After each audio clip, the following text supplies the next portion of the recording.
દેશવાસીઓ ફરી એકવાર થઈ જજો સાવધાન.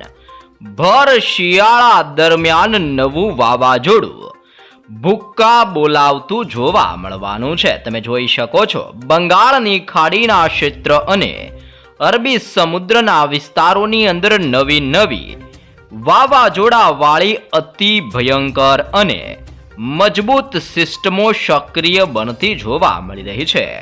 આ સિસ્ટમોની અસરોને લઈને હવે પછી વાતાવરણની અંદર મોટા પલટાવ આવવાની સાથે ભયંકર ઠંડી, કમોસમી વરસાદની સાથે વાવાઝોડું અને માવઠું ભૂક્કા કાઢતું જોવા મળવાનું છે. તમે જોઈ શકો છો દરિયાના ઊંડાણવાળા ભાગોની અંદર સાયક્લોનિક સિસ્ટમનું તીવ્ર પરિભ્રમણ સક્રિય બની રહેલું જોવા મળી રહ્યું છે.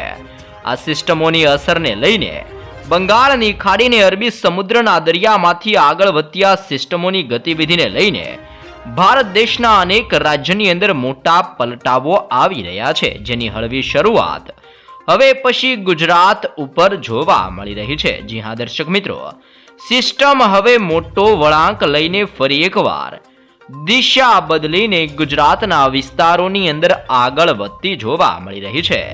સિસ્ટમોની અસરોને જોતા હવે પછી ગુજરાતના હવામાનની અંદર મોટા પલટાવ આવવાની સાથે પવનની તીવ્રતાની અંદર વધારા થવાની સાથે ભયંકર વાદળ છવાયું વાતાવરણ ગુજરાતમાં સક્રિય બનવા અને ચાટા સ્વરૂપીય કમોસમી વરસાદને માવઠાને લઈને નવી ચેતવણીઓ જાહેર કરવામાં આવી રહી છે.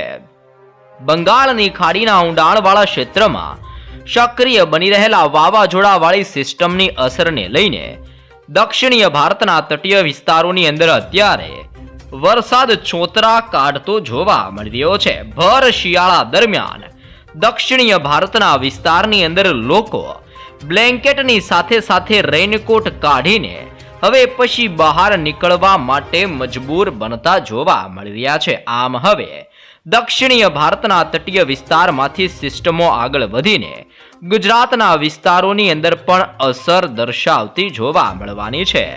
તો હવે પછી ગુજરાતના હવામાનની અંદર પલટાવને લઈને શું કરવામાં આવી રહી છે આગાહી, ગુજરાતના કયા વિસ્તાર, કયા જિલ્લાઓની અંદર હવામાનોની અંદર કેવા આવશે પલટાવ, સાથે કયા ક્ષેત્રની અંદર ઠંડીને લઈને શું કરવામાં આવી રહી છે આગાહી. હાલ અત્યારે બદલાઈ રહેલા વરસાદીય મોડેલોને જોતા હાલ અત્યારે સિસ્ટમ કયા વિસ્તારોની અંદર અસર દર્શાવી રહી છે, હવે પછી સિસ્ટમ કઈ દિશાઓની અંદર આગળ વધશે અને કયા વિસ્તારોમાં પડી રહેલા બરફ વર્ષાને લઈને ગુજરાતની અંદર ઠંડીના પ્રમાણમાં વધઘટ થવાની સાથે વરસાદ અંગે શું આગાહી કરવામાં આવી છે, જેની સવિસ્તૃત માહિતી મેળવીએ. જ્યાં ગુજરાતવાસીઓ ગુજરાત ઉપર ફરી એકવાર હવે માવઠાનું નવું સંકટ મંડરાતું જોવા મળી રહ્યું છે. વાતાવરણની અંદર ઓચિંતાના મોટા પલટાવ આવતા હોય તેમ ચારે દિશાઓમાંથી હવે પછી ગુજરાતની અંદર ભેજયુક્ત તોફાની પવનો ફૂંકાતા જોવા મળવાના છે. સાથે સાયક્લોનિક સિસ્ટમના મજબૂત ઘેરાવાની વચ્ચે ગુજરાતના સંપૂર્ણ વિસ્તારોની અંદર સિસ્ટમની ઘાતની અસરો વધતી જોવા મળવાની છે, જેને લઈને દક્ષિણીય ગુજરાતનો વિસ્તારને સૌરાષ્ટ્રના દરિયાઈ કાંઠાના વિસ્તારમાં ભારેથી લઈને અતિ ભયંકર ઠંડી પડવાને લઈને મોટી ચેતવણીઓ દર્શાવવામાં આવી છે. તમે અત્યારે લાઈવ બંગાળની ખાડીને અરબી સમુદ્રના ક્ષેત્રથી લઈને હિન્દ મહાસાગરના ઊંડાણવાળા દરિયાની અંદર સક્રિય બનતી એક સાથે ત્રણ સિસ્ટમો લાઈવ જોઈ શકો છો. જી હા દર્શક મિત્રો, આ ત્રણ સિસ્ટમોની અસરને લઈને હવે પછી દરિયાની અંદર મોટા મોજા ઉછળતા જોવા મળી રહ્યા છે. સાથે આ વિસ્તારોની અંદર સિસ્ટમનું પરિભ્રમણ પોતાની ભયંકર અસર દર્શાવતું હોય તેમ દરિયામાંથી સિસ્ટમો ધીમી ગતિએ આગળ વધીને દક્ષિણીય ભારતના તટીય વિસ્તારની અંદર અત્યારે વરસાદની સાથે ઠંડી અને કમોસમી વરસાદનું ભારે જોર દર્શાવી રહેલી જોવા મળી રહી છે, જેની અસરોને લઈને ગુજરાતના હવામાનની અંદર પલટાવ આવવાની સાથે હજી પણ કમોસમી વરસાદ માટેનું પુષ્કળ દબાણ અને ગુજરાતમાં રીતસરનું જોર વધી રહેલું જોવા મળી રહ્યું છે.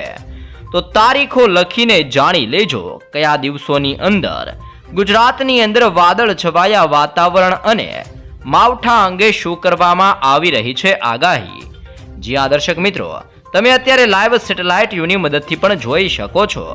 ઉત્તરીય ભારતના ક્ષેત્રથી ઈરાન અને ઓમાનના વિસ્તારથી અત્યારે પાકિસ્તાનના ક્ષેત્ર ઉપરમાંથી પણ સિસ્ટમનું ભયંકર દબાણ અને ઘેરાવો સક્રિય બનીને પોતાની અસર દર્શાવી રહેલો જોવા મળી રહ્યો છે. હવે પછી આ સિસ્ટમો ઉત્તરીય ભારતના વિસ્તાર અને પશ્ચિમીય વિસ્તારમાંથી આગળ વધીને ગુજરાતના સંપૂર્ણ વિસ્તારોની અંદર ગતિઓ કરતી જોવા મળવાની છે, જેના કારણે ગુજરાતનું સંપૂર્ણ હવામાન આગામી 7 દિવસોની અંદર બદલાતું જોવા મળી શકે છે. સાથે સાથે તમે અત્યારે જોઈ શકો છો દક્ષિણીય ભારતના દરિયાઈ કાંઠાના વિસ્તારની અંદર નવું વેસ્ટર્ન ડિસ્ટર્બન્સ સક્રિય બનીને પોતાનું ભયંકર જોર દર્શાવી રહેલું જોવા મળી રહ્યું છે, જેમાં સૌથી વધારે અસર શ્રીલંકાના વિસ્તારની અંદર અને મદુરાઈના વિસ્તારની અંદર 2 ઇંચ કરતાં વધુ વરસાદની તીવ્ર શક્યતાઓ અત્યારે ભર શિયાળા દરમિયાન ભારે વરસાદની શક્યતા દક્ષિણીય ભારતના વિસ્તારો માટે દર્શાવવામાં આવી રહી છે. સાથે સાથે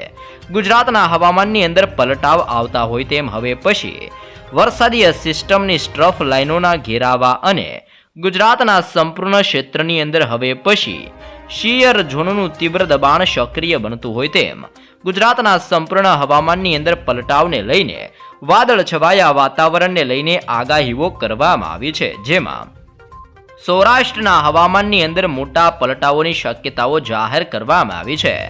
જેમાં આપણે વાત કરીએ તો ભાવનગરના ક્ષેત્રથી બોટાદ, જસદણના વિસ્તારથી રાજકોટ, ગોંડલના ક્ષેત્રથી જૂનાગઢ, અમરેલીના વિસ્તારથી અલંગના પંથકની અંદર, મહુવાના વિસ્તારથી ઉના, વેરાવળના વિસ્તારથી પોરબંદરના સંપૂર્ણ પંથકોની અંદર, દેવભૂમિ, દ્વારકા, સલાયા, જામનગર, મોરબી ને સુરેન્દ્રનગરના વિસ્તારથી રાજકોટના વિસ્તારોની અંદર આમ તમે લાઈવ જોઈ શકો છો કે અત્યારે સૌરાષ્ટ્રના વિસ્તારમાંથી એક વરસાદીય સિસ્ટમની સ્ટ્રફ લાઇનનો ઘેરાવો પસાર થતો જોવા મળી રહ્યો છે.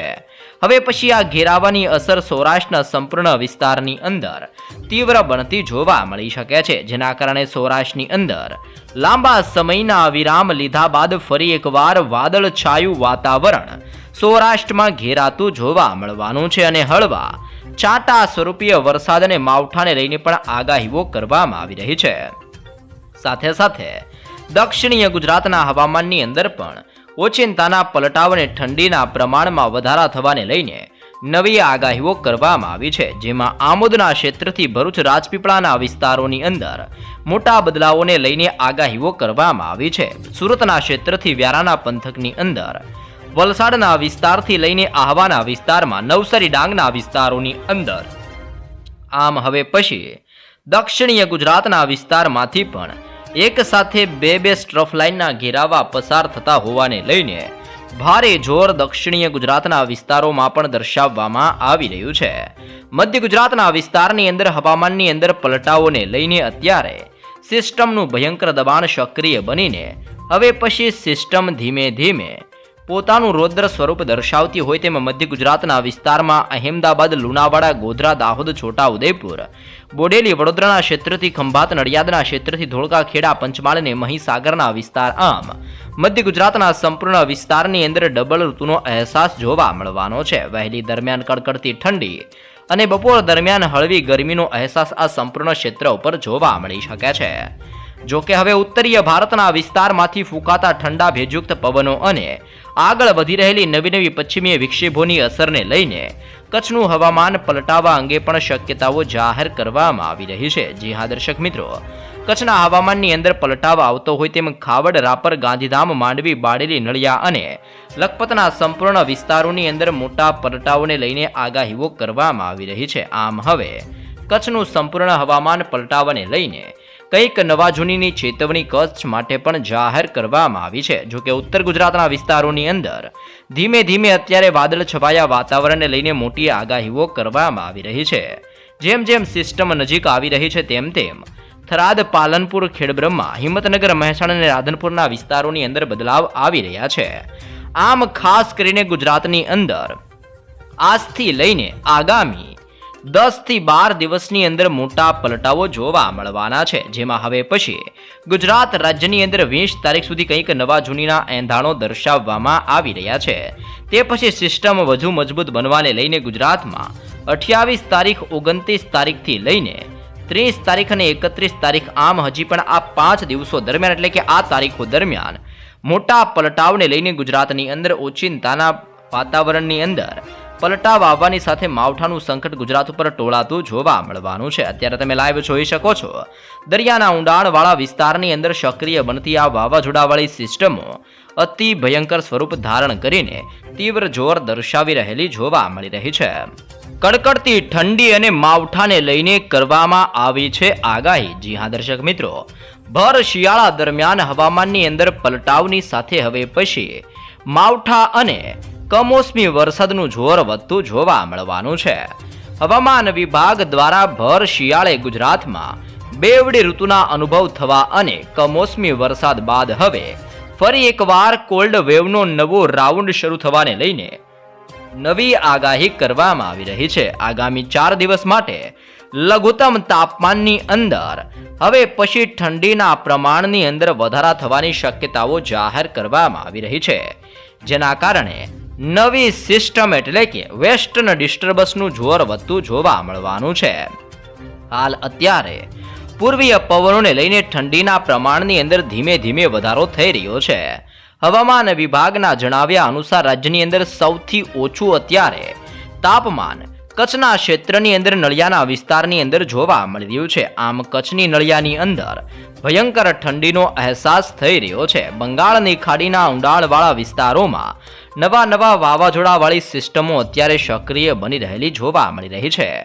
અંબાલાલ પટેલ દ્વારા જણાવવામાં આવ્યું છે કે મહેસાણા, સાબરકાંઠા, પાટણ, અરવલ્લી, મહીસાગર, પંચમહાલ, કચ્છ, રાજકોટ, જૂનાગઢ, ગાંધીનગર અને દરિયાઈ કાંઠાના વિસ્તારની અંદર વહેલી સવાર દરમિયાન ઠંડીનું પ્રમાણ વધતું જોવા મળવાનું છે. સાથે સાથે ડિસેમ્બર મહિનાના આ ચાલી રહેલા મહિના દરમિયાન આગામી દિવસોની અંદર વાતાવરણની અંદર મોટા પલટાવને લઈને વાતાવરણ હવે ડામાડોળ રહેવાને લઈને પણ મોટી શક્યતાઓ જાહેર કરવામાં આવી રહી છે. તમે જોઈ શકો છો દક્ષિણીય ભારતના વિસ્તારની અંદર આવી રહેલા વાતાવરણને લઈને મોટા પલટાવની સાથે ઠંડી અને માવઠાનું જોર દક્ષિણીય ભારતની અંદર શ્રીલંકાના વિસ્તાર અને મદુરાઈના વિસ્તારની અંદર અત્યારે માવઠું પોતાની અસર દર્શાવી રહ્યું છે. અંબાલાલ પટેલના જણાવ્યા અનુસાર 19 થી લઈને 21 ડિસેમ્બર દરમિયાન વાદળો ઘેરાતા જોવા મળવાના છે. 16 થી લઈને 18 ડિસેમ્બરની વચ્ચે સક્રિય થનાર પશ્ચિમીય વિક્ષેપોની અસરને લઈને ઉત્તરીય પર્વતીય પ્રદેશમાંથી આવી રહેલા તોફાની પવનો રાજસ્થાન સુધીના વાતાવરણની અંદર હવામાનની અંદર મોટા પલટાવ લાવી શકે છે, જેનાથી ઉત્તરીય ભાગોની અંદર 2 ઇંચ સુધીનો વરસાદ વરસવાની તીવ્ર શક્યતાઓ અત્યારે જાહેર કરવામાં આવી રહી છે. ત્યારબાદ 22 ડિસેમ્બર સુધીની અંદર ગુજરાતનું હવામાન પલટાશે અને ઉત્તરીય પ્રદેશી વિસ્તારમાંથી ફૂંકાતા તોફાની અને ભારે હિમવર્ષાને લઈને હવે પછી ઠંડીના પ્રમાણમાં વધારો થતો જોવા મળવાનો છે. 27 ડિસેમ્બરથી ફરી એકવાર ઠંડી વેગ પકડશે અને જાન્યુઆરીની અંદર મજબૂત પશ્ચિમી વિક્ષેપોની અસરને લઈને 11 જાન્યુઆરી આસપાસ ભયંકર હાડ થીજવતી ઠંડી પડતી જોવા મળવાની છે અને તે સમય દરમિયાન પણ વાદળ છવાયા વાતાવરણની સાથે માવઠાની આગાહીઓ કરવામાં આવી રહી છે. આમ હવે પછી નવી સિસ્ટમ અને માવઠાની અસરને લઈને ફરી એકવાર રાજ્યની અંદર વાદળ છવાયું વાતાવરણ અને હળવા વરસાદની અને ઝાપટા સ્વરૂપીય વરસાદની શક્યતાઓ દર્શાવવામાં આવી રહી છે.